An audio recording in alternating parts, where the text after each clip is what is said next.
konstitusyon. Kanas natin ang sobrang taas na matrikula. Nursing, 80,000 bayad nyo. Saan napupunta? Ng kasama SSC, Executive Committee. Alam naman natin lahat mga SLU sa Katoliko Pangkasan ay dapat naman agad-agad SSC ay ayon sa tulong ng isyon. Hindi pa kami nagpapagod.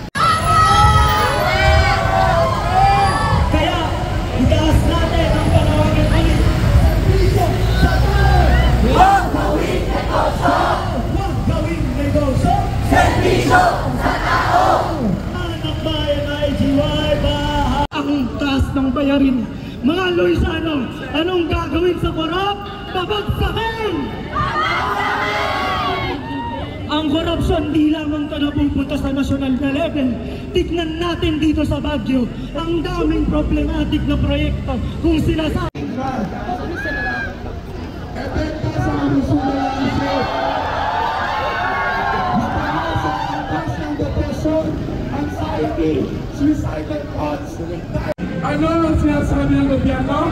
Meron tayo executive order na nagtatag ng Special Committee on LGBTQIA+ sa implementasyon ng diversity inclusion.